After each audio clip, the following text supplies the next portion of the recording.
White nationalist who will speak at the University of Cincinnati just wrapped up a visit to Florida. Richard Spencer spoke this afternoon at the University of Florida in Gainesville. He helped organize the white supremacist rally that turned violent in Charlottesville back in August. Florida Governor Rick Scott declared a state of emergency ahead of Spencer's visit. You know that what I am saying is going to change the world, and therefore you all want to stop it. You're going to fail.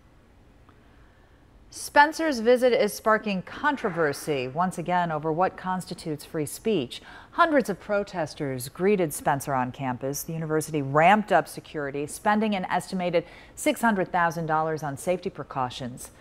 Megan McRoberts with our Scripps station in West Palm Beach spoke with some of those protesters.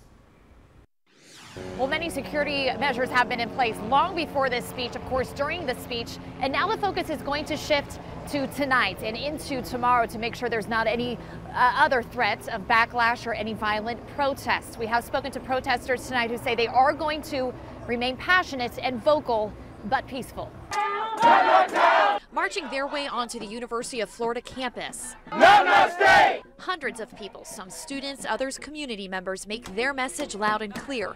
They do not stand for the message supported by white nationalist Richard Spencer. We don't want your Nazi hate!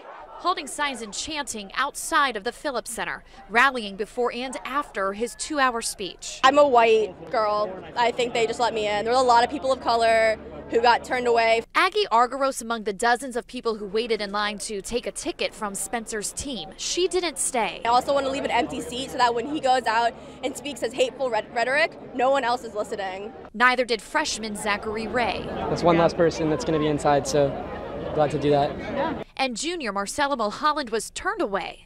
Like, they didn't let me in because I had a phone number written on my arm, and they didn't let another girl in because she had a Hindu tattoo on her arm. Protesters stayed peaceful as law enforcement from across the state lined the perimeter of the Phillips Center, staked out high and low, making just one arrest of a media-hired private security guard who had a weapon. We're going to let you know in one giant voice, no, you're not welcome. And of course, many people, though, still chose not to partake in these protests today. We know that there are many students who decided not to be a part of this at all, stay home, do some homework. There was also an organized virtual assembly by a group called Together UF, where people could go online in a place where they felt safe and still have a conversation about unity and diversity. Reporting in Gainesville, I'm Megan McRoberts.